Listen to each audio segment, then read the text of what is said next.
There we go. Hello, everybody. Welcome to Bill and Ammon's Bogus Hangout. I'm going to let everybody introduce themselves and say hello and tell us what they're up to. David? Hello, Dave here. Verb Development's SEO Training Dojo and everywhere I can stick my nose into. Up to. I don't know, kind of like we were talking just off the air. I've been, digging my head around recent things. If it's the August 1st update and things that were going on after that, I must have been playing with that. I found myself digging around in that. I was looking at some crawl stuff. Interestingly enough, I saw some weird sort of crawl things happening with Google over a couple of dates from July and the end of August. And so I started looking across different accounts on that, then took it to some people I know. Other than that, yeah, just working, doing the job, and being curious about what the hell's going on with Google, like always. It's what we call future-proofing, right, boys? If you're not always curious what's happening, you're not always ready. So that's what I've been doing. Doc? Yeah, Doc Sheldon here, Intrinsic Value SEO and Search News Central. And I just drop in here to make sure the place stays as bogus as possible. Making my contribution.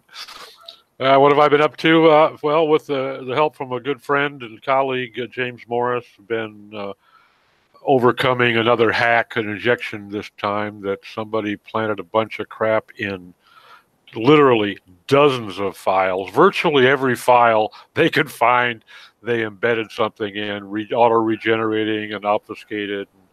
And the guy is phenomenal. I can't believe how fast he goes through. And I assume you would have came to me, but I was off enjoying the summer. So all right, fair enough. Don't tell Tanya, by the way. Like, I haven't told her. She's probably gonna kill you if she hears about this. Well, at least it was James. As it turned out at the time, the timing was perfect for James. So yeah, it's good. Yeah, he needs it. But anyway, got that pretty much squared away now. Now I only have 10 more sites to worry about that are on the same server that undoubtedly were also infected. Yeah. Did you have WordFence? Did you have WordFence on those? No, by God, I will by the end of the day. I was gonna say, because that's I saw you mention it on Facebook, and I didn't get a chance to ask you, but yeah, and folks, yeah, WordFence will help you with a lot of that stuff. And Pro version, definitely, folks. If you're gonna get it, get the Pro version, but it will help. Yeah, what's weird is that my host, my first evidence of this second hack was the fact that I went to the site and I get a notice that the site's been taken down. Contact your host. Yep. They scanned it, found malware, took it offline. So we got in there and James went through everything, found it all, cleaned it up, and then he found one more that they hadn't even found on their scan. They came back and they rescanned it, restored the site to service, and said it was clean as a whistle. And then he did a rescan and found one more file embedded in the theme that was malware infested. Well, you got remember last year when we were dealing with those PNGs that were serving up stuff. You'd look on your server and you see a .png, you think it's an image file. Meanwhile, it's serving up scripts. Yeah. So yeah. So that's been it's interesting and educational, and kept my blood pressure from dropping too low. Well, I can't have that. But it's why I drink. Well, one of many reasons. Lies. One of many reasons. Any reason will do. Hey, Terry, you want to introduce yourself? Terry Van Horn, International Website Builders, partners with Dave and the dojo, SEO Pros, and one more, SEO Dojo Radio. Where you gotta say it with the radio post. SEODojoRadio.com. Yeah. Sound like a DJ. That's right, ladies and gentlemen. Here, welcome to the Hangout. Here we are, Bill Slosky. Tell everyone what you've been up to lately and who you are. Bill Slosky, authored SEO by the Sea and director of SEO research at GoFish Digital. And I'm looking at how Google might look at search features that are consistent, the same in more than one site, and demote some sites because of that, which sounded to me like a duplicate content penalty, but they insist that they don't have those.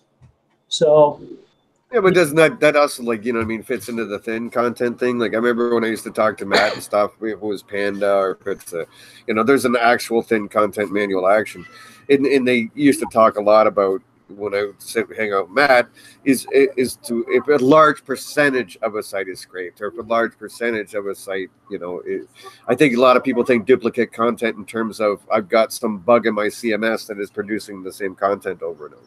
Or was it something different? I hadn't seen a patent that really specifically addressed that before, though.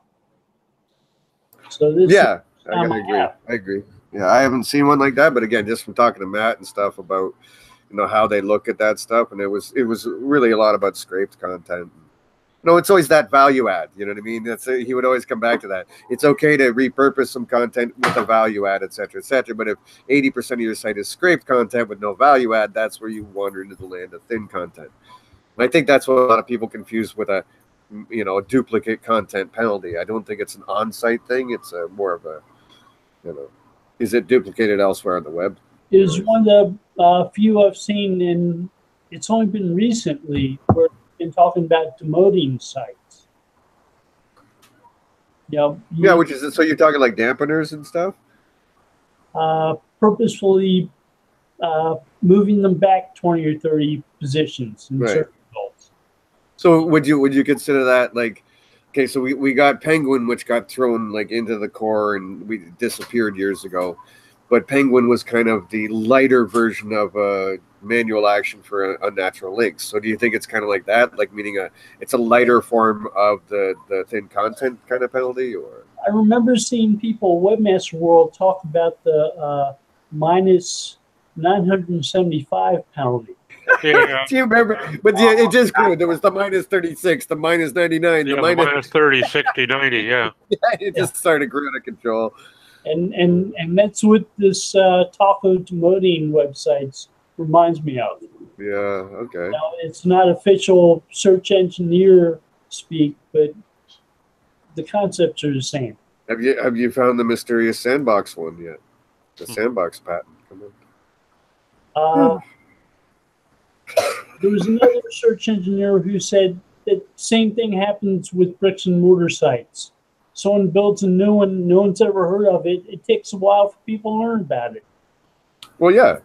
And it takes a while to get the kind of signals that would actually get you somewhere. You know what I mean?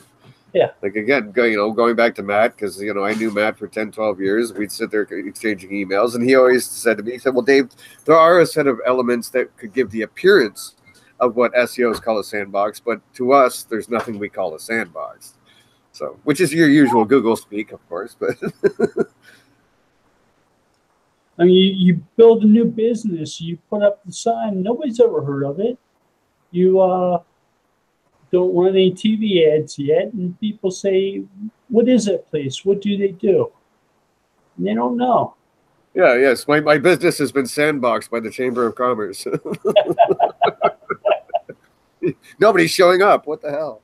It's like you're a politician. You do nasty stuff all the time. You look at search results, and they're no good ones. You say, oh, that search engine biased. It took away all the good results.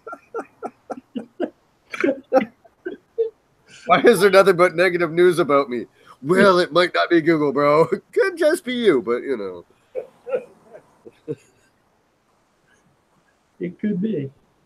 But yeah, it's been the dog days of summer. You know, the news has been scant and few and far between. Yeah, because there was I made a joke this morning in one of the groups because, you know, Barry Schwartz is always my buddy and he puts up stuff that, you know, because he has to. And you know, he had this one that you know, John Mueller said that if you have crappy content, it may affect your site negatively. Oh, really? Oh, look at that. That's interesting. Yeah. So. Yeah, the first step in good reputation management is stop being a dick. Yeah, who wasn't that you that posted the cartoon or something? Yeah. That was you. Okay, I saw that in passing today, and I thought that was pretty funny, actually. What's up, Ammon? Hey, guys. How you doing, buddy? Yeah, not so bad, not so bad. Good, man. Good to hear. Well, now we can get the show started in earnest. We were just waiting for Ammon. We were sitting going, oh, really? I just love Ammon now because he just goes out and writes his diatribes, and I just get to ride on his coattails. You know? It's a beautiful thing, man. 6 months ago, I was losing my shit. Oh, sorry, forgot to your show, not mine. Losing my poop. I was losing my poop everywhere, and now I got Ammon doing it, so I'm like, oh, this is awesome. You know? Yeah. Now you got to do it on Facebook. You just hit like and say what he said. No, dude. I literally have a GIF now that's got this guy pointing up, going this, and that's it. I just follow it around. I just put. You know, that's all I have to do. It's beautiful. It's awesome. Because I mean, in the last week, I think we got into the implicit user feedback, and I can't even name the amount, but it's like, you know, I keep thinking to myself every time I see it, going, I have to send him and some more clients. He's obviously got too much time on his hands. You know, I'm just going to start every lead I get. I'm going to send your way until you stop, you know, posting those crazy people groups. You know, because I'm worried about your mental health. I love you, bro, and I don't need to see you going crazy. Yeah, well, going crazy would be a very, very short journey. I wouldn't need a lot of fuel for that one. Well, see, I'd have to work my way back. I'd have to work my way back to crazy from insane. So I'm pretty sure that's, you know, it was like that other one today. I think it was that both John Mueller and Mr. Monty there were calling plurals of a word synonyms. And I was like, no, I'm pretty sure that's a stemming. That's a stemming. Yeah, that whole article was so off. I'm tired of helping them write this stuff. Well, no, but I think the point they were trying to make is still reasonable. And again, you got to remember that at times we're talking to newer SEOs and people in there, and there is a difference sometimes, depending on the query, between a plural and a singular. Like there are times that you actually want to pay attention to that if you're, you know, working with a client or something like that. I think there are moments where that does come into play. I just don't consider a plural to be a synonym. Yeah. No, there are certainly, Doc, but I still think there are valid places. You know? Yeah, I thought they missed the whole concept, and that was that it's click analysis. It has nothing to do with suit. No, but yeah, that part I never liked. I couldn't believe it because you know, you can only tell that by click analysis. Get it whether to go plural, a different one, or leave it the same. And, you know, in the on Facebook, I posted Jaguar, and Jaguars actually brings up two different SERPs on totally different things. Jaguars brings up the football team. Jaguar brings up the car dealership. Right. And the animal is a That's what I'm saying. You know, which is kind of what I'm saying, though, is that I'd at least like people to be a little aware of it, because if you say the Jaguars, just like you're saying, that's thinking football. You say a Jaguar or the singular, you're starting to get into the car or an animal or whatever, right? So and there's going to be instances in e-commerce and other places where one might be treated more informational, one might be treated more transactional, et cetera, et cetera. So it's just something I think people should be aware of in case they didn't think of it. I don't particularly like how it was explained by either John or Roger, but I still think it's something to be aware of. Let's put it that way. I know when I do the SERP out stuff.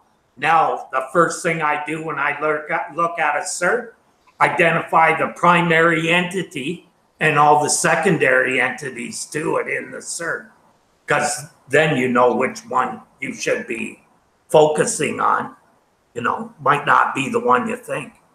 If I'm optimizing a legal law site and I choose the phrase attorneys, it sounds like I'm optimizing for a page that is a directory of attorneys, as opposed to a solo legal practice. Right, or a larger entity as opposed to a singular, et cetera, right? So there are places I think that it's good to be aware of it, and that's kind of why I shared it. It wasn't to create an argument. It's just I think, it's something to think about that's not in your everyday, conversations. If you put attorney Delaware, for instance, or attorneys is going to give you aggregators. Attorney is probably going to give you single practices. Right. Attorneys can give me a Martindale Hubble website or some other directory of lawyers. Right. Yeah. I just call them all aggregators now. Well, they're all just collecting names as far as I'm. But when you say aggregators, the tone of your voice implies there's some slime involved there. No, that's just because we were talking about attorneys. It doesn't have to be implied when you're talking about attorneys. There's also a slight effect there that, we were talking about before, where sometimes, especially with those shorter queries, you get into the hubs and authorities decisions, where certain queries, when you do a plural of a generic and it's short, you probably do want a hub site rather than an authority site, and I think it dials up those directories. Well, I think a pluralization of any noun is often going to kind of imply more generalization. I mean, if you do a search for bird, you could be searching for any particular bird. You say birds, you're going to get an entirely different set of results. Right, but what if, you know what I mean? I think maybe, I haven't tried it, but I would think to a degree something like running shoe or running shoes might not, because it's a pair of shoes, right? So again, to me, it was just something I want to remind some folks that, know your query spaces, know your areas, and it's something to look at once in a while. Well, yeah, exactly that. If I search for singular pizza, I'm looking for lunch. If I search for plural pizzas, I'm not quite sure what I'm looking for. You're looking for a caterer. And to go back to Doc's example and what David was saying about knowing your space, if you're after particular birds, be very careful of searching for great tits. Oh, yeah. There we go. And away we go. And Ammon has arrived. Yeah. Ammon is on the... Someone always has to start it, so, we're there. But yeah. Good to see you guys, by the way. It's just been busy lately. I think you also have to remember that although that makes a lot of sense, they're still going to back that up with with click analysis. I believe the SERPs are a lot of click analysis in what's going at the top. And, like try another one. How about track pants and track pants? You know what I mean? Like I don't know if it's going to be that differentiated in that kind of a query space, right? Put in buy track pants or buy track pants. I don't know how much that's going to differ. So I do think it's just awareness of the query spaces you're playing with, And most people pluralize pants in anyhow. Right, just like shoes. Right? Someone referred to their pant, singular, not very. When I get anywhere near the track, I begin to pant. Did you spot some birds? I think that's what you do on Friday night, isn't it, Ammon?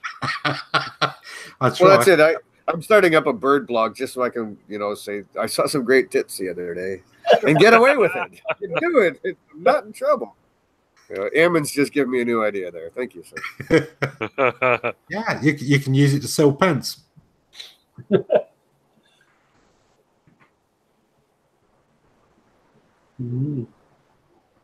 But that's always one of the interesting ones, is that pants a lot of the time applies to the clothing, but just change the context very slightly, and suddenly it's a breathing pattern, a whole different query. And I think, like Terry mentioned earlier about it, and that's where I first, 10 years ago when he started telling me, when he first started saying SERP out, I thought he was some crazy old man. What do you mean go look at Google? No, I'm here and I got this tool here and I got this tool here. And you know what I mean? And I still think that's what the larger conversation can come out to, Terry, is that it's still not people do that. Is actually go in and look at these queries and how Google's treating them, what's coming back. Don't just start plugging things into tools and the tool told me this and that and this and that. Sometimes you literally just want to go and plug it into Google and see what comes back and look for what's happening there, what's going on in that query space. And well, besides, if you're trying to optimize a client's site, you care a whole lot more about what the search engine thinks than you do about what SEMrush or Majestic thinks. Yeah, I would say the user as well. When I go to the SERP, I'm getting the user experience. So I see what's jumping out at me on the page. You don't see that from numbers 1, 2, 3, 4 position. You only see that by going to the SERP. Now, SEM Rush has helped some in that they're giving us some idea of what rich snippets are in what SERPs. That's important. But you still gain so much more by going to the actual SERP. I've done that from day one of right. And again, going back to those tools, you know what I mean? Because let's say I'm plugging in many, many different queries or whatever. I still just, those tools, all they do for me is create new questions. Then I go back to the actual SERP to see what's going on. You know what I mean? I'll look at that data and go, that's interesting. What's going on here? And then I'll go look at the actual SERP and the landscape of it, or get somebody, if it's local in that region, I'll try and get someone that I know that's around there to go look at it and send me screenshots or whatever. But yeah, you know what I mean? The data and the tools tends to often just create the questions that draw me back to the SERP to see what's happening. You know? If people aren't exploring the SERP and seeing what's going on there, they're missing one of the most important tools they could be looking at. Yep. Well, yeah, because it's actually Google. Go, man. Whoa. Like, wow, that's so weird. Again, another utilized aspect, I think. You know what I mean? Because, again, it's constantly, we hear in these groups, what's the best tool, or what tool to use, and what do you this. I mean, at the end of the day, like, I really want to go and see what's happening there and get intimate with it, because if you're with a client for a year, 2 years or more or whatever, you become really intimate with those core query spaces where they make their money, and you can literally go and see the movement over time yourself visually, and you know where the universals are coming in and out, and what happens seasonally, or et cetera, et cetera. You get very intimate with those query spaces, and there's nothing that can replace that personal knowledge of that space, you know. So.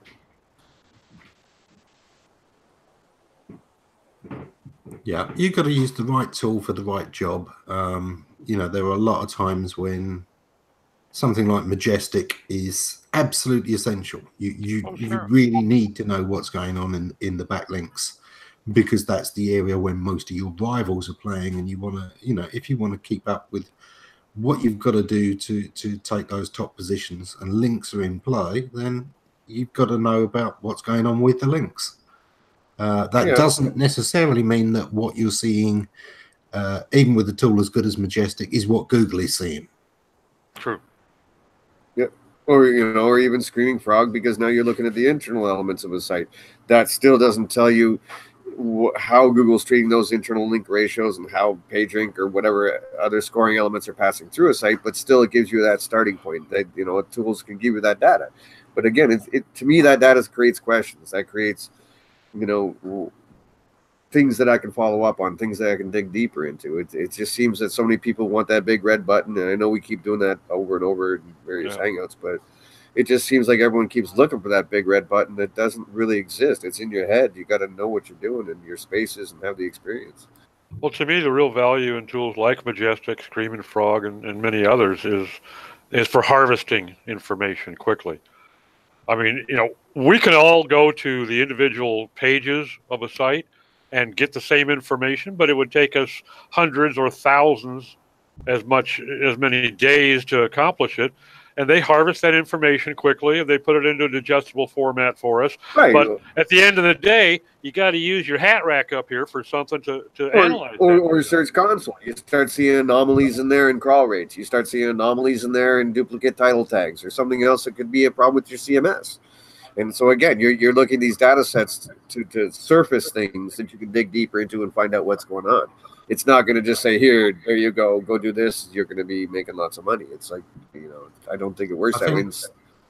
Go ahead. One of the things that's missing from a lot of the tools is, you know, some kind of connectivity rating where it looks at some of the most reputable sites on the web and looks at the distance between your site. I know we also bust the hell out of correlation, but there is times that can be useful. You just got to know how to look at it.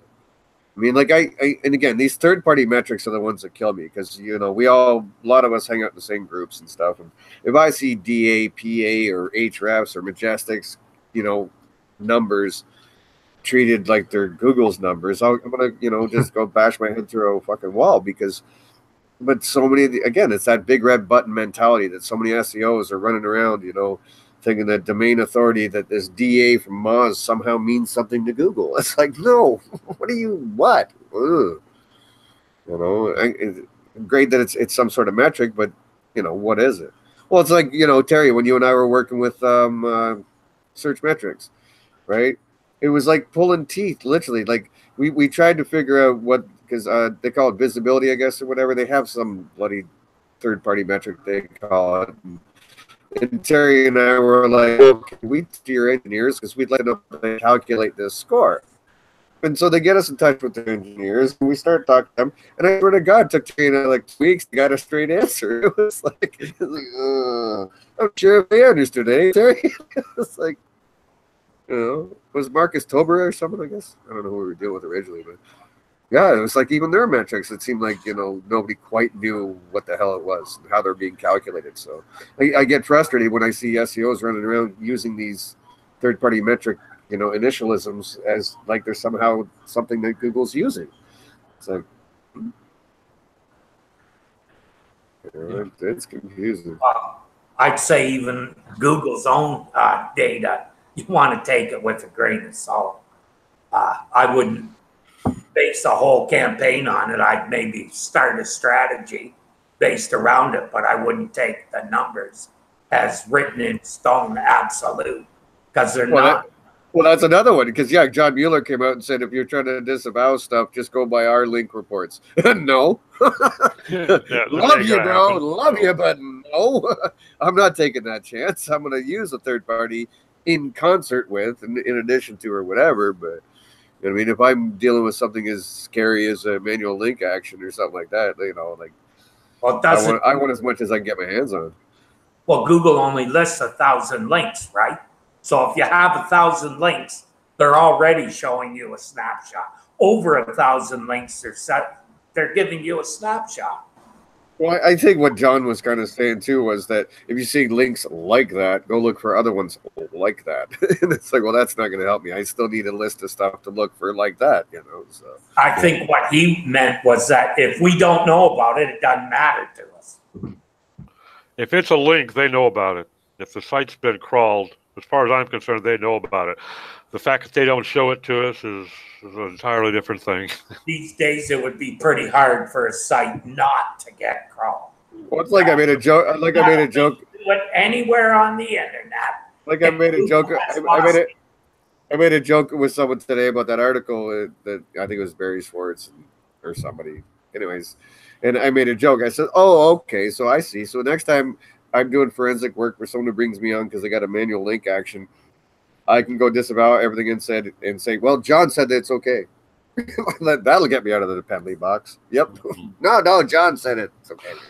Yeah, and their page speed test tool is 100% reliable too, right? Oh yeah, that thing's the bomb. Biggest piece of shit I've seen yet. Oh no, it's the bomb. Seriously, because you can put in a test and then 10 minutes later put in another one and get 2 different scores. Because that's fun. Radically different. Scores, I like to chase my tail. It's fun. Yeah, run it 4 times and pick the one you like. It's like pingdom. Pingdom's like that too, dude. Pingdom's just as bad. Like I see a lot of people advising pingdom and stuff, and it's like literally you could run the same test 10 minutes apart and get 2 different fucking results. I think the Google test is also affected by your bandwidth. Yeah, I don't know. Yeah, it shouldn't be, but it's a bit all over the place. Hey, again, you're still just getting insights, and that's enough if you got half a brain to figure out the rest. So. And I've also found a lot of questionable reports out of their mobile-friendly test. Yeah, both of them are crap. Yep. Not worth even considering. Find somewhere else. In fact, that's the major reason that I actually went out and got this thing the first time in my life. I own a smartphone. It's a 4S, but I mean, it does qualify as a smartphone. Welcome to the 20th century. Oh, well, yeah. You go again, Terry? Leap into the 90s. At least into the 90s, yeah. Yeah, it's a 4S, so it's not quite as old as I am, but it's pushing it. I was going to say, like we're not exactly the ones to be talking, because I think the average age in this room is about 60. So. Well, congratulations, Doc. You now have the same iPhone that my dad has. Thanks, Tim. That makes me feel so much better. Actually, I have a 4. I had a number of them for my home care company that we sold, and I kept one of them for testing purposes. So it's in my drawer here somewhere. Oh, speaking of speed tests, by the way, if you actually get a proper account with GT Metrics, you can actually define not only which browsers, but what speeds and so on and so on. GT Metrics has, if you got an actual account, they do actually have some good toys in there. So, for anybody listening. I like them. I actually like web page test better. .org. Yeah, that's a really nice one because they got the detailed reports, and I really like that. Yeah, I like theirs. And you can run multiple runs and get the median. Almost nobody understands really what a median is, but it's really important for things like I know what a median is. It's that place where you write articles and spam links to your site, right? No, did I miss something here? Wait a minute. Right. No, it's the old gal at the fair that tells you that you're going to fall in love. There's a real important difference between an N and an M in this conversation, apparently. Okay, well, we're close. Like I said, go ahead. You need places like LinkedIn so that you can get the right proportion of no follow links, because obviously that's very important. Yeah, the Amazon all have a set proportion of no follow links. It's a ratio. You have to tweak to get that right ratio of follow to no follow links. And your Web 2.0s, and have your Web 2.0s as well, man. You gotta have that mix, and then you're gonna rank in a couple of PBNs, but don't tell anyone, and you're good. You're making money. Very important to getting your clout score up there where it'll do you some good. No, right? they're out of business. Yeah, They don't matter anymore. We're done with that. Well, your tier 1, tier 2, and tier 3 links, huh? Oh, link wheels, baby, for the win. There you those? go. Oh yeah, man. Don't tell anyone. No one's listening, right? Okay. You got the brand new secret theory here. Yeah. Actually, that's a really interesting question. Bill or Ammon, you probably know. Does anybody actually ever listen to these once they're up on YouTube? Is it the same three people? Yeah. I think we caught him doing it once.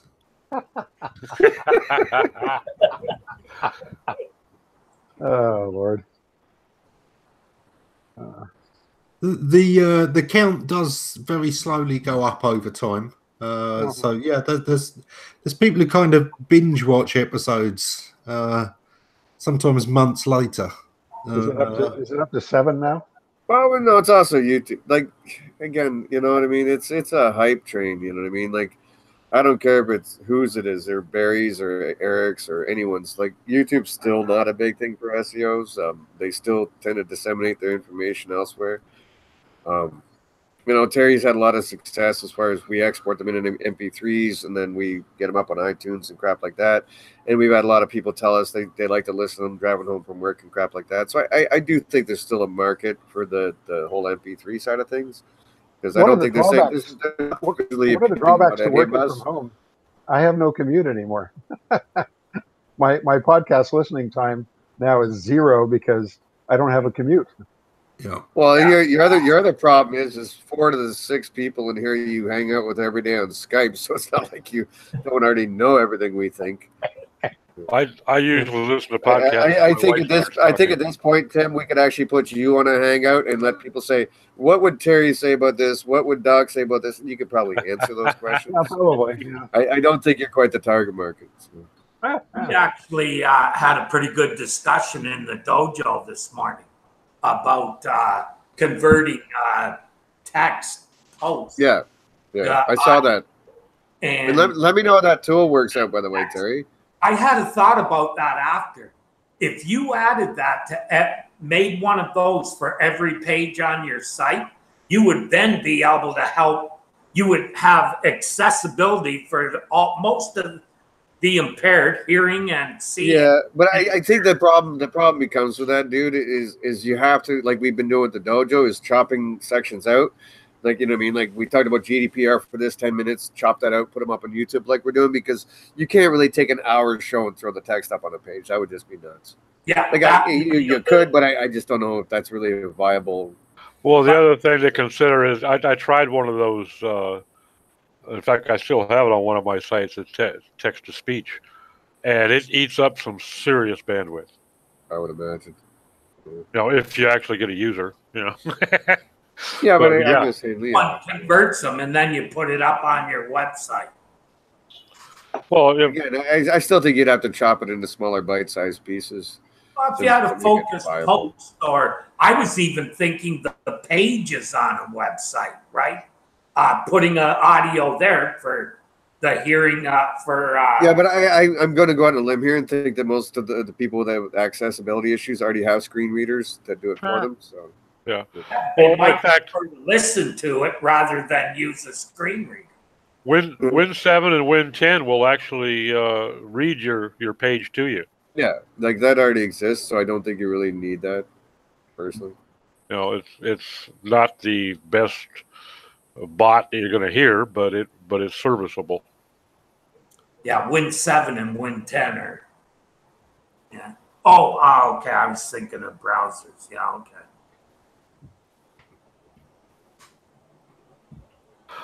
okay.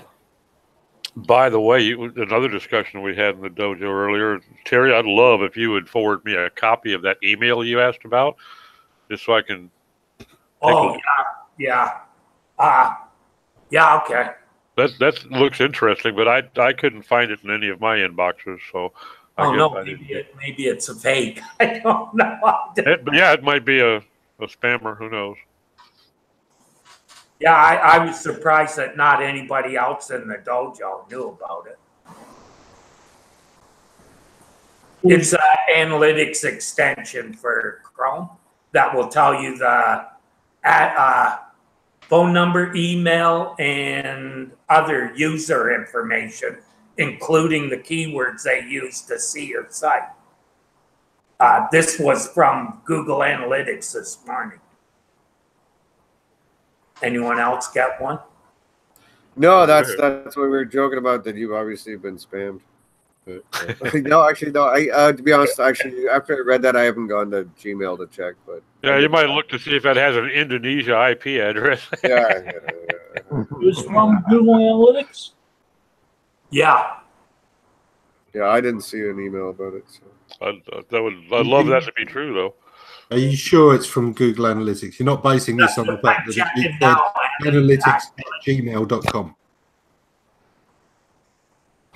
Wasn't just a Gmail user address. You know, check it's legit. It doesn't sound like something Google would do. Is give out phone numbers and browse your site. Yeah, and it also sounds like something that people would have been like screaming from the mountaintops all day long. Well, for instance, GDPR, giving out street address and phone numbers, that's a major compliance issue right off the bat. Yeah. And same in California, which is basically a carbon copy of GDPR. So, well, which is where Google's based out of, so even weird. Yeah, seems pretty unlikely, but interesting. It'd be worth investigating. Yeah. I had one recently where somebody was asking about beacons. You know, the iBeacons, and oh yeah. Could you have somebody? You know, every time somebody leaves your property, you SMS them or ping them in some way to ask them to leave a review. And I was saying about the ethical issues of that. I mean, it sounds reasonable at that stage. But one of the discussions I saw recently was a group of lawyers talking about, injury lawyers, who were talking about the ability to ping people who had been to the accident and emergency ward. Chase that ambulance, that e-ambulance, eh? Bingo, exactly that. And it does. If anything, actually, Doc, you're taking the ambulance out of the equation. there goes those shifty damn attorneys again. I saw another one about Google subpoenaing or being subpoenaed for the addresses of people who may have visited a certain website. Huh. And they wanted to try to find anybody who was near a certain location. They wanted to have them look in maps so that they could identify people using navigation in that area. That was a subpoena. To what end? They have the GPS information, so they could tell where people were. They were trying to track down some suspects. Yeah. Ah, okay. That doesn't sound like the kind of thing that would make you very popular with a judge. No. I think a lot of judges would frown on that tactic. There was an interesting dating app that looked at your GPS history to match people by where they tended to hang out. So, it would more likely match people to you if they used the same coffee shop. Or if you both spent time at the same library. It sounds a little bit like the application Google purchased called Dodgeball, where people could locate other people and ping them back home to certain places to meet up. Yeah. Well, there used to be way back when, back in the days of oh god, what was it called? The Nextel. There was an app that you could actually put on your Nextel, which was like a walkie-talkie. It was a cell phone and a walkie-talkie, either or, in the same flip-top handset. And there was an app you could put on there so that if you chose to, you could selectively allow. So I could let Bill ping my handset and see precisely where I was. And a lot of companies were using that to track drivers and employees and salesmen and whatnot. And it got shut down in California for constitutional reasons. But the biggest argument behind it was the danger of it, because they had actually proved that people could, with enough proximity to your handset, they could activate this app on your handset, which would open up the possibility for stalkers to track some girl home and find out where she lived, that sort of thing. Yeah. And so they finally cleaned it off the market in California. I haven't heard of it. In fact, Nextel is no longer. So I don't assume that does raise some security concerns. And Google had something very similar called Latitude. Latitude? Yeah. They stopped running that, but yeah, it lets you identify where people you might know are at. One of the interesting things at the moment is the idea of using Facebook to target people by region who have recently posted holiday pictures, and that can be used by burglars to find out which properties are empty. Oh, sure. And you can bet those burglars thought of that a long time ago. Oh, dude, yeah. I wrote a post about 5 years ago. At least that long ago. Yeah, and what I did was I was using check-ins from Yelp or somewhere, combined with Google Street View and a few other things, and I showed how you could literally target people's houses, figure out how to break in them, wait till they leave town, figure out where they are, know when to break in, etc., etc. I wrote a whole post on it. It was really well done. I literally had the RCMP get in touch with me. Love it. And they were like, okay, whoa, what? So, yeah. No, yeah, but if you're creative enough, you can find ways as a criminal. Because you could literally have guys waiting to go and send them around town and go hit this address, and so on. Yeah. Yeah. Well, there was an instance here in San Diego here a couple of years ago where somebody was doing it. Well, I don't even, maybe a year ago when Facebook Live just was starting to come out. There was another one that was the same type of thing live. I can't remember the name of it now, but it was a similar to Facebook Live, and people started getting real powerful. Well, this guy was doing one in his car, and you could see where he parked, and he was driving like a 2-year-old Jag. Okay. You can see where he parked. He said, I got to go off now because I got an appointment over here. And he turned his phone around and showed the building he was going into. And when he came out, his car was no longer there. So that got a little bit of publicity. Yeah, people have to be a lot more careful than they think. You know, I mean, if you got a devious mind and a bit of a technical know-how, it's, you know, because like I said, I was using Google Street View oh yeah, that's what I was, because we are also combining ways to look people up and find out where they lived and so on and so on, and which is not that difficult on the internet. And you can use Street View to figure out how to case a joint.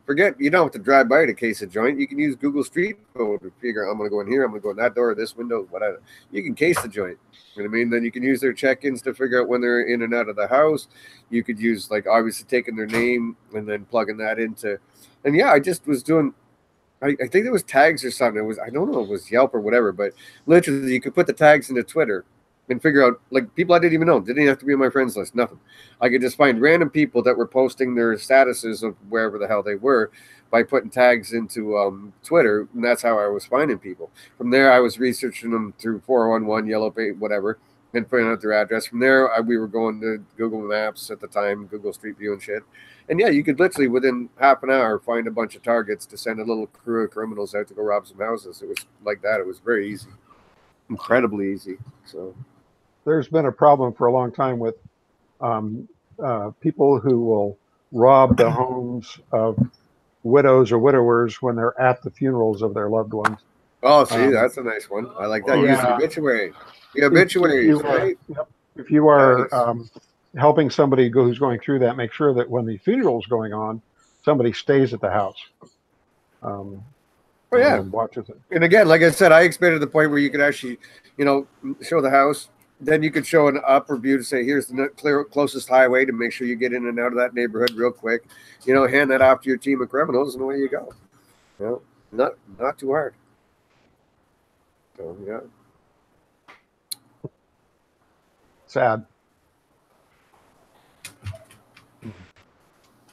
It's one of the big things I have whenever I hear the, you know, security concerns and, oh, the government wants access to this data for security because, you know, they can prevent this, that, and the other. Well, they've already got the ability to subpoena your records from the phone company, which identifies everywhere your phone has been, and they can know exactly what your habits are in traveling around.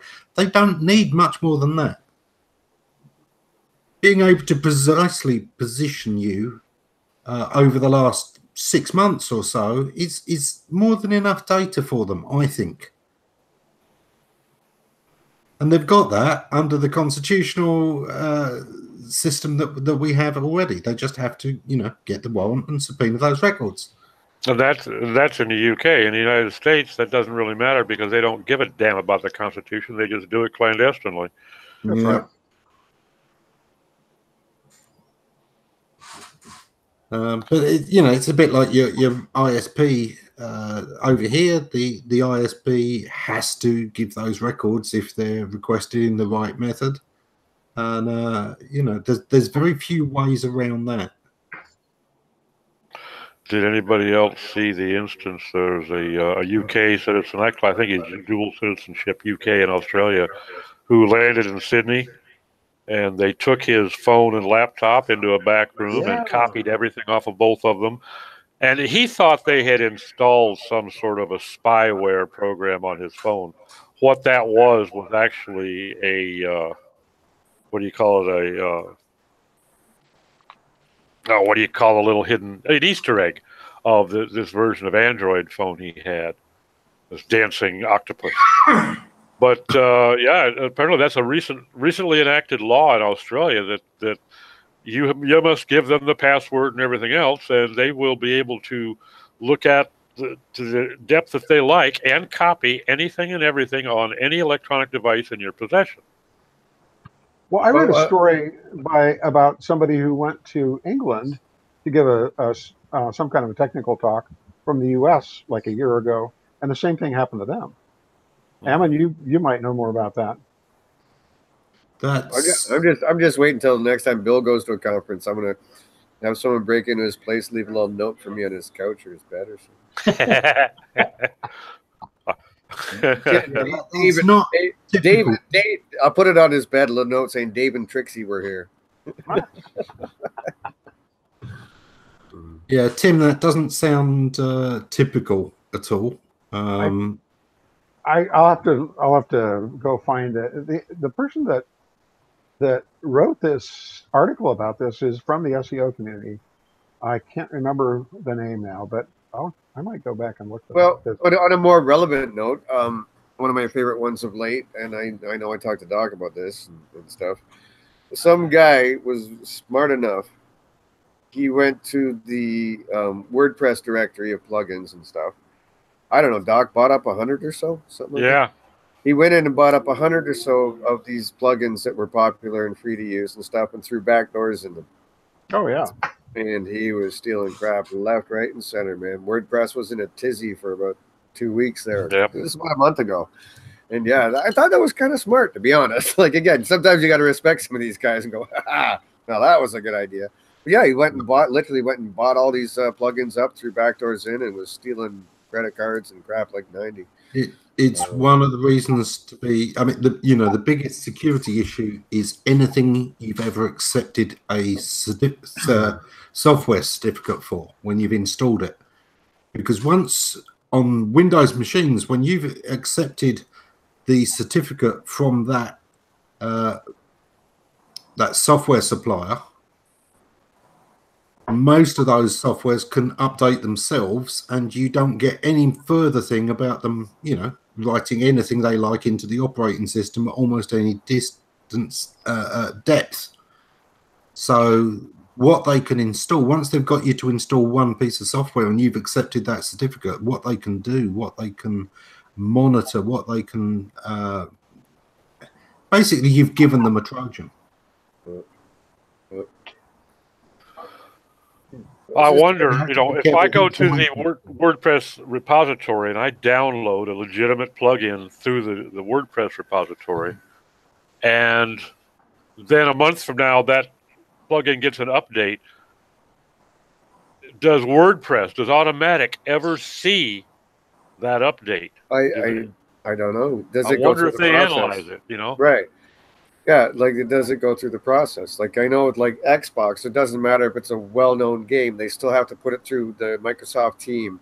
Every time they put an update out, it's got to roll through the team to be approved. I know that you got to wonder if that exists. But here's a fun one for you, Doc. That plugin you gave Tanya earlier today, it was scanning Nancy's site, and excuse me, I'm not sure if it's an anomaly or not, because we're contacting the people who made the plugin, but one of the sliders is placing a cookie. Now, why would a goddamn slider plugin need a cookie? Good question. I didn't. Yeah. And it wasn't Revolution. It was one of the other ones. I'll get it for you later on. So yeah, we already contacted them today, waiting to hear back, because I basically said to them, I said, you can either explain this to me, or I'm going to go write about this and spread it out to the world. But if you want to keep it under the radar, then I'd like to know what the hell this is. So yeah, why would a goddamn slider need a cookie? Yeah, it's Nectar slider. Is that what it was? Did Tanya tell you about it? Okay, yeah. I'd like to know what the hell that is. Like, why would a goddamn fucking slider plugin need a cookie? I don't know. It wouldn't. Yeah, it wouldn't. Yeah, well, it does, apparently, from the scan that Doc's little tool did for us. So. What I mean is, there's no good reason. And that's right. So I'm waiting on an explanation from them before I do anything publicly. But yeah, well, I guess I just did. We just did, didn't we? But anyways, whoops. That's really careless of them anyway, because traditionally slider plugins have had more issues in the past than any other single application type. Revolution, of course, being one of the most famous examples. There was a time when they were severely a big risk. That was one of the plugins you had to replace. And again, I guess this really, to me, in my mind, at the end of the day, because again, that new client I was talking about in the green room earlier, one of the reasons he still gave for hiring us is because he just wants somebody. He said he's been burnt in the past. Every time he's gone cheap on providers, if it's developers or SEOs or whatever, he always gets burned. So he's learned it's better to pay a little more, even plugins. Like, he's learned in his 15 years of owning an e-commerce site that it's always better to pay for things and pay a half decent buck than to go cheap, because every time he's gone cheap, it burns you. So I think that's also part of the concept here, is that, it's always, probably a good idea to hire people or buy things that are reputable, hopefully. Save you some grief in the end.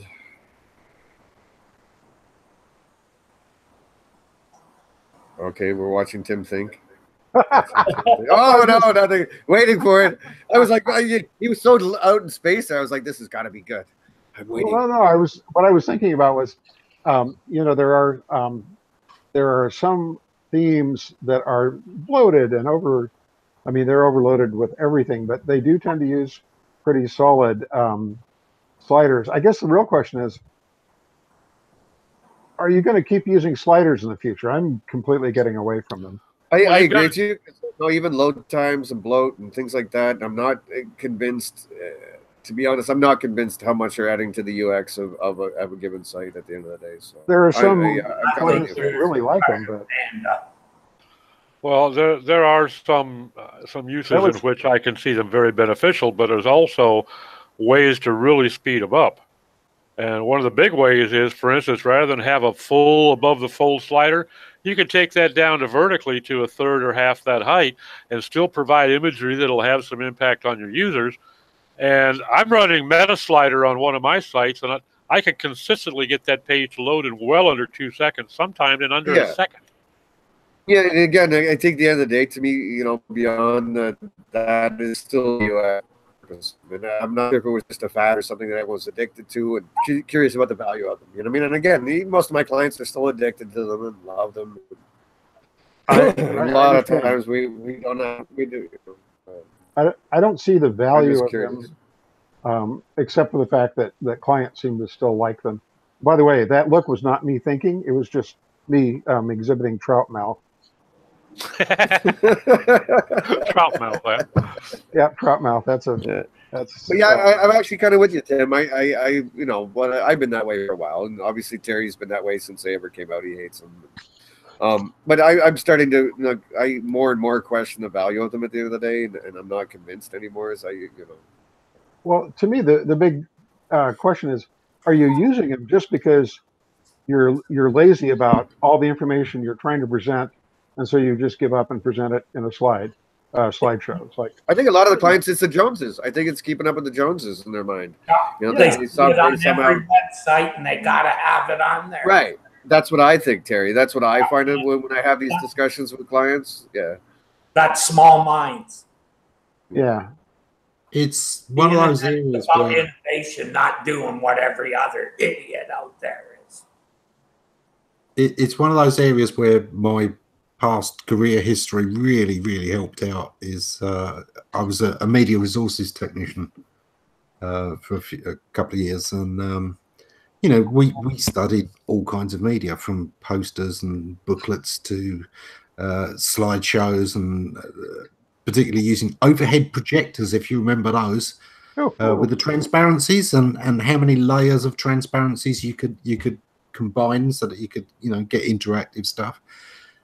But it kind of did prepare me for the web, because back in the 90s, people looked at this and they weren't quite sure what the hell to think of this media as, because technically you've got sound and you've got video and you've got text and you've got all kinds of other things, and it's interactive, and just sometimes thinking about what's the best way to present information as the primary method, and also thinking of ways to adapt the content for the different media.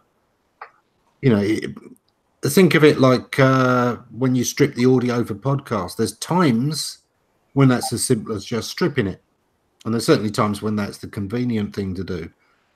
But there's also times when you would need to annotate what was happening on screen, because everyone could see this and it made perfect contextual sense at the time, particularly if somebody's doing a bit of a screen share. That's not going to translate to a podcast if you just rip it across. Right. Agreed. Yeah. Which is going to be more difficult, because I think part of how I'm sort of reimagining our Friday show is going to involve more of the sort of screen share elements. So that's not going to translate nearly as well, for sure. Yeah. I think it's something a lot of people miss, is when they translate a talk they gave to, putting the slides up on SlideShare. it's missing those words, and sometimes you need to add in a few slides to add in the points you were talking about. The old phrase a picture tells 1,000 words. You know what I mean? Like, there are times when that one visual can help someone understand the concept a lot better than you could do with words. Yeah, there are those moments for sure. But I mean, sort of like the e-commerce thing, and I can't tell you how many client sites we've worked on the web development side that really that screen is just there and saying nothing and pretty much doing nothing. It's not, and they don't even have a call to action in it, and it's just like, why is this even here? Those are the ones that I get frustrated with. The kicker is most usability studies show that users don't really like them. So, I have to wonder, what is it based on that people are putting these there? It's not based on the use, right? Right. Well, you think about it, Terry. If there's no definitive call to action or explanation of what this image is, they're not going to trust that. They're going to scroll down and look for more information anyways. They're not going to just click this because it's there, because they don't want to click and get lost and deeper into the site and find their way back, Right. So, yeah, for sure. Terry's always hated the bag. That's what we always called it. The big ass graphic. The bag. Yeah. Hate the bag. Well, the big ass graphics can work, but what you've got to avoid is the slideshow, the slider on a page, because most of those, if it's worth having, it takes 15 seconds at least to go through its animal. Nobody's going to sit there for 15 seconds. They're going to hope to have done what they're trying to do in 15 seconds. They're not going to sit there just watching your intro, which may or may not apply to their intent. Agreed. And I do think that 9 times out of 10, that slideshow, that slider on a site should be gone. It shouldn't be there. There are times when it's useful. On the product page for, say, a car or a motorcycle, where you're going to want to look at different views of the things, yeah, it can work. But so could a gallery. Mm-hmm. Right. Yeah, exactly. You're going to have to provide the gallery in addition as well, or make these. Like you're saying, did they want to sit there and watch just to find that one thing they're looking for? I don't, like you're saying, I don't think enough people are actually going to have the patience for that. Yeah. If there's slides, what order should you put them in so that the user sees what they want to see when they get there? You're only going to write for 1 out of how many? Now, if you got a limited product set on your site and you've got some sale going on, you know what I mean, and sort of end of line something you're trying to clear out or whatever, and it's 50% off this, that's good CTA someone might click on. But just to randomly show some product on your site, I'm not sure that people are really going to, again, like Ammon's saying, I don't think people are going to sit there and wait, while this happens. No. I think people see them and just scroll down. Don't even wait to see what's there. They just scroll down automatically. Which would be an interesting little thing to check. I've never actually done that. Look at time on page and so forth of pages with the slider compared to other pages and see if there's any difference. I bet you there wouldn't be. Or also tracking who clicks on the link. That would be the real tell. Yeah. Dude, put some break out. Now, could you do Tag Manager on a slide? You could on the button if it had. Okay. That'd be interesting to do. If you use something like scroll depth, you can time how long it took to get to a certain part of the page. So I'd be curious to know that, to be honest. Yeah. Scrolldepth.parsnip.io is a particularly useful little tool. It's a Google Analytics plugin that will tell you exactly how far people scroll down the page. Really, hey? Well, what is that? You want to drop it on somewhere? One of the things that can be really interesting is on some sites we found that it made people go down the page faster. They skipped the image.